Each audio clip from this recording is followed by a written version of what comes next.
Hi hello welcome to AK delight. ಎಲ್ಲರಿಗೂ ನಮಸ್ಕಾರ. ನಾನು ನಿಮ್ಮ ಅಕ್ಷತಾ. ಇವತ್ತು ನಾನೊಂದು ರುಚಿಯಾದಂತಹ ಸ್ಪೈಸಿ ಆದಂತಹ ಸೀಸನಲ್ ಹಲಸಿನಕಾಯಿಯ ಮಸಾಲ ರೆಸಿಪಿಯನ್ನು ನಿಮ್ಮ ಮುಂದೆ ತಂದಿದ್ದೇನೆ. ಇದನ್ನು ಹಲಸಿನಕಾಯಿ ಪಲ್ಯ ಅಂತ ಕೂಡ ಕರಿಬೋದು. ಸ್ನೇಹಿತರೆ, ಬನ್ನಿ ಹಾಗಿದ್ರೆ ಈ ರುಚಿಕರವಾದಂತಹ ಸ್ಪೈಸಿ ಮಸಾಲವನ್ನು ಮಾಡುವ. ಅದಕ್ಕೂ ಮೊದಲು ಯಾರೆಲ್ಲ ನಮ್ಮ ಚಾನೆಲ್ಗೆ ಸಬ್ಸ್ಕ್ರೈಬ್ ಮಾಡಲಿಲ್ವೋ ಸಬ್ಸ್ಕ್ರೈಬ್ ಮಾಡಿ, ಹಾಗೆ ವಿಡಿಯೋನ ಫುಲ್ ನೋಡಿ ಸಪೋರ್ಟ್ ಮಾಡಿ. ಸ್ನೇಹಿತರೆ, ಹಲಸಿನಕಾಯಿ ಸೀಸನಲ್ಲಿ ಈ ರೀತಿ ಹಲಸಿನಕಾಯಿಯ ಸ್ಪೈಸಿ ಆದಂತಹ ಒಂದು ಮಸಾಲವನ್ನು ಖಂಡಿತ ನೀವು ಪ್ರಿಪೇರ್ ಮಾಡಲೇಬೇಕು. ತುಂಬ ರುಚಿಯಾಗಿರ್ತದೆ. ಅನ್ನಕ್ಕೆ, ಗಂಜಿಗೆ ಯಾವುದಕ್ಕೂ ಬೇಕಾದರೂ ಇದನ್ನು ತುಪ್ಪದ ಜೊತೆ ಸೇವಿಸ್ಬೋದು. ತುಂಬ ರುಚಿಯಾದಂತಹ ಈ ಸೈಡ್ ಡಿಶನ್ನು ಯಾವ ರೀತಿ ಮಾಡೋದು ಅಂತ ನೋಡುವ. ಬನ್ನಿ ಹಾಗಿದ್ರೆ. ಮೊದಲಿಗೆ ನೋಡಿ, ನಾನಿಲ್ಲಿ ಹಲಸಿನಕಾಯಿಯ ತೊಳೆಗಳನ್ನು ಕ್ಲೀನ್ ಮಾಡಿ ಇಟ್ಟುಕೊಂಡಿದ್ದೇನೆ. ನಿಮಗೆ ಎಷ್ಟು ಕ್ವಾಂಟಿಟಿಯಲ್ಲಿ ಪಲ್ಯ ಬೇಕು ಅಷ್ಟು ತೊಳೆಗಳನ್ನು ತಗೊಳ್ಳಿ. ನೋಡಿ, ನಾನಿಲ್ಲಿ ಹಲಸಿನಕಾಯಿಯ ತೊಳೆಗಳನ್ನು ನೋಡಿ ಕ್ಲೀನ್ ಮಾಡಿ ಇಷ್ಟಿಷ್ಟು ಸಣ್ಣ ತುಂಡುಗಳನ್ನಾಗಿ ಕಟ್ ಮಾಡಿ ಇಟ್ಟುಕೊಂಡಿದ್ದೇನೆ. ಒಂದು ಬಟ್ಟಲಾಗುವಷ್ಟು ಹಲಸಿನಕಾಯಿಯ ಪೀಸುಗಳಿವೆ ಇದರಲ್ಲಿ. ಇನ್ನಿದನ್ನು ಬೇಯಿಸ್ಲಿಕ್ಕೆ ಇಡುವ. ತುಂಬ ಸಿಂಪಲ್ಲಾಗಿ ಮಾಡುವಂತಹ ರೆಸಿಪಿ ಇದು. ಒಂದು ಬಾಣಲೆಯನ್ನು ಸ್ಟವ್ ಮೇಲೆ ಇಟ್ಟು ಸ್ಟವ್ ಹಚ್ಚಿ ಅದಕ್ಕೆ ನಾನು 1 ಚಮಚ ಆಗುವಷ್ಟು ಫಸ್ಟಿಗೆ ಎಣ್ಣೆಯನ್ನು ಹಾಕಿಕೊಳ್ತಾ ಇದ್ದೇನೆ. 1 ಚಮಚ ತೆಂಗಿನ ಎಣ್ಣೆಯನ್ನು ಹಾಕಿಕೊಂಡು ನಾವು ಕಟ್ ಮಾಡಿ ಇಟ್ಟಂತಹ ಹಲಸಿನಕಾಯಿಯ ತೊಳೆಗಳನ್ನು ಈ ಬಾಣಲೆಗೆ ಹಾಕಿಕೊಳ್ಬೇಕು.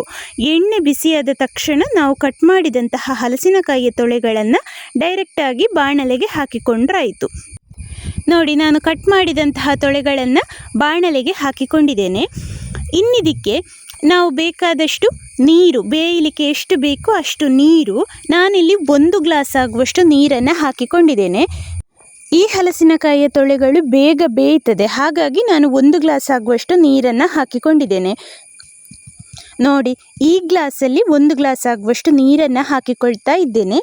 ಇನ್ನಿದಕ್ಕೆ ರುಚಿಗೆ ಬೇಕಾದಷ್ಟು ಉಪ್ಪು, ನಾನಿಲ್ಲಿ ನೋಡಿ 1 ಚಮಚ, ದೊಡ್ಡ ಚಮಚದಲ್ಲಿ 1 ಚಮಚ ಆಗುವಷ್ಟು ಉಪ್ಪನ್ನು ಹಾಕಿಕೊಂಡಿದ್ದೇನೆ. ಹಾಗೆ ಇನ್ನಿದಕ್ಕೆ ನಾನಿಲ್ಲಿ ಅರ್ಧ ಚಮಚ ಆಗುವಷ್ಟು ಕೆಂಪು ಮೆಣಸಿನ ಹುಡಿಯನ್ನು ಆ್ಯಡ್ ಮಾಡಿಕೊಳ್ತಾ ಇದ್ದೇನೆ. ನಿಮಗೆ ಇನ್ನೂ ಖಾರ ಜಾಸ್ತಿ ಬೇಕು, ಕೆಲವರು ತುಂಬ ಸ್ಪೈಸಿಯಾಗಿ ತಿನ್ನಬೇಕು ಅಂತ ಇಷ್ಟಪಡ್ತಾರೆ. ಹಾಗಿರುವವರು ಇನ್ನೂ ಸ್ವಲ್ಪ ಖಾರ ಆ್ಯಡ್ ಮಾಡಿಕೊಳ್ಬೋದು. ಇಲ್ಲಂತಾದರೆ ಖಾರ ಕಡಿಮೆ ಬೇಕು ಅಂತಾದರೆ ಸ್ವಲ್ಪ ಕಡಿಮೆ ಕೂಡ ಹಾಕಿಕೊಳ್ಬೋದು. ನಿಮಗೆ ಯಾವ ಟೇಸ್ಟಲ್ಲಿ ಬೇಕು ಆ ರೀತಿ ಹಾಕಿಕೊಳ್ಳಿ. ನಾನಿಲ್ಲಿ ಅರ್ಧ ಚಮಚ ಆಗುವಷ್ಟು ಖಾರದ ಹುಡಿಯನ್ನು, ಕೆಂಪು ಮೆಣಸಿನ ಹುಡಿಯನ್ನು ಹಾಕಿ ನೋಡಿ ಈ ರೀತಿ ಚೆನ್ನಾಗಿ ಮಿಕ್ಸ್ ಮಾಡಿಕೊಂಡಿದ್ದೇನೆ. ಇನ್ನಿದನ್ನು ಮುಚ್ಚಿಟ್ಟು ಬೇಯಿಸಿಕೊಳ್ಬೇಕು. ಇದೊಂದು 10 ನಿಮಿಷದಲ್ಲೆಲ್ಲ ಬೇಯ್ತದೆ. ಈ ತೊಳೆ ಬೇಗ ಬೇಯುವ ಕಾರಣ ಒಂದು 10 ನಿಮಿಷದಲ್ಲೆಲ್ಲ ಬೇಯ್ತದೆ. ಒಂದು 5 ನಿಮಿಷ ಆದ ಮೇಲೆ ನೋಡಿ ಈ ರೀತಿ ಮುಚ್ಚಳ ತೆಗೆದು ಒಂದು ಸಲ ಈ ರೀತಿ ಚೆನ್ನಾಗಿ ಮಿಕ್ಸ್ ಮಾಡಿಕೊಳ್ಳಿ. ಉಪ್ಪು ಖಾರ ಎಲ್ಲ ಚೆನ್ನಾಗಿ ಮಿಕ್ಸ್ ಆಗಬೇಕು, ಹಾಗಿದ್ರೆ ತುಂಬ ರುಚಿಯಾಗಿ ಬರ್ತದೆ. ಇದಕ್ಕೆ ಯಾವುದೇ ತೆಂಗಿನಕಾಯಿ ಅಥವಾ ಮಸಾಲ ಇಂಗ್ರೀಡಿಯೆಂಟ್ಸ್ ಯಾವುದೇ ಆ್ಯಡ್ ಮಾಡುವ ಅವಶ್ಯಕತೆ ಇಲ್ಲ. ಖಾಲಿ ಉಪ್ಪು, ನೀರು, ಹಾಗೆ ಸ್ವಲ್ಪ ಖಾರದ ಹುಡಿ, ಇಷ್ಟನ್ನು ಹಾಕಿ ಒಂದು ಸ್ಪೈಸಿಯಾದಂತಹ ತುಂಬ ರುಚಿಯಾದಂತಹ ಹಲಸಿನಕಾಯಿಯ ಮಸಾಲವನ್ನು ನೋಡಿ ತುಂಬ ರುಚಿಯಾಗಿ ಪ್ರಿಪೇರ್ ಮಾಡ್ಬೋದು. ನೋಡಿ, ಇದೀಗ ಬೆಂದಿದೆ. ನೋಡಿ, ನಾನಿಲ್ಲಿ ಚಾಕುವಿನ ಸಹಾಯದಿಂದ ಈ ರೀತಿ ಕಟ್ ಮಾಡಿ ನೋಡ್ತಾ ಇದ್ದೇನೆ. ನಮ್ಮ ತೊಳೆಗಳೆಲ್ಲ ಚೆನ್ನಾಗಿ ಬೆಂದಿದೆ. ಇಷ್ಟ ಆದರೆ ಸಾಕು. ಉದುರುದುರಾಗಿ ಬಂದರೆ ರುಚಿಯಾಗಿರ್ತದೆ. ಅಥವಾ ಕೆಲವರೆಲ್ಲ ಇನ್ನೂ ಸ್ವಲ್ಪ ಬೇಯಬೇಕು ಅಂತಿದ್ದರೆ ಇನ್ನೊಂದು ಅರ್ಧ ಗ್ಲಾಸ್ ನೀರು ಹಾಕಿ ಬೇಯಿಸಿಕೊಂಡ್ರಾಯಿತು.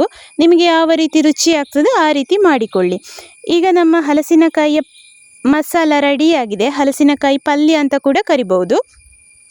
ಇನ್ನಿದಕ್ಕೆ ಒಂದು ತೆಂಗಿನೆಣ್ಣೆಯ ಒಗ್ಗರಣೆ ಕೊಟ್ಟರಾಯಿತು. ತೆಂಗಿನೆಣ್ಣೆ 1 ಚಮಚ ಆಗುವಷ್ಟು ತೆಂಗಿನೆಣ್ಣೆ, ಸ್ವಲ್ಪ ಜಾಸ್ತಿ ಹಾಕಿಕೊಳ್ಳಿ. ಒಂದು 4 ರಿಂದ 5 ಚಮಚ ಆಗುವಷ್ಟು ತೆಂಗಿನೆಣ್ಣೆ ಇರಲಿ.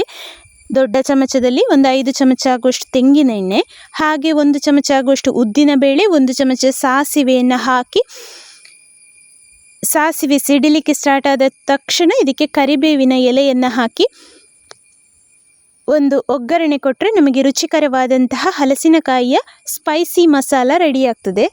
ಅನ್ನಕ್ಕೆ, ಗಂಜಿಗೆ ತುಂಬ ರುಚಿಯಾದಂತಹ ಸೈಡ್ ಡಿಶ್ ಇದು. ಸ್ನೇಹಿತರೆ, ನೋಡಿ, ಇದೀಗ ಸಾಸಿವೆ ಸಿಡಿಲಿಕ್ಕೆ ಸ್ಟಾರ್ಟ್ ಆಯಿತು. ಇದಕ್ಕೆ ಇನ್ನು ಕರಿಬೇವಿನ ಸೊಪ್ಪನ್ನು ಹಾಕಿಕೊಳ್ತಾ ಇದ್ದೇನೆ. ನಿಮ್ಮಲ್ಲಿ ಕರಿಬೇವಿನ ಸೊಪ್ಪು ಇದೆ ಅಂತಾದರೆ ಸ್ವಲ್ಪ ಜಾಸ್ತಿ ಹಾಕಿಕೊಳ್ಳಿ, ತುಂಬ ರುಚಿಯಾಗಿರ್ತದೆ. ಹಾಗೆ ಆರೋಗ್ಯಕ್ಕೆ ಕೂಡ ತುಂಬ ಒಳ್ಳೆಯದು. ನೋಡಿ, ಇಷ್ಟು ಆದಮೇಲೆ ಇದನ್ನು ಇನ್ನು ನಮ್ಮ ಪಲ್ಯಕ್ಕೆ ಹಾಕಿಕೊಂಡ್ರೆ ರುಚಿಕರವಾದಂತಹ ಹಲಸಿನಕಾಯಿಯ ಸ್ಪೈಸಿ ಮಸಾಲ ರೆಡಿ ಆಯಿತು.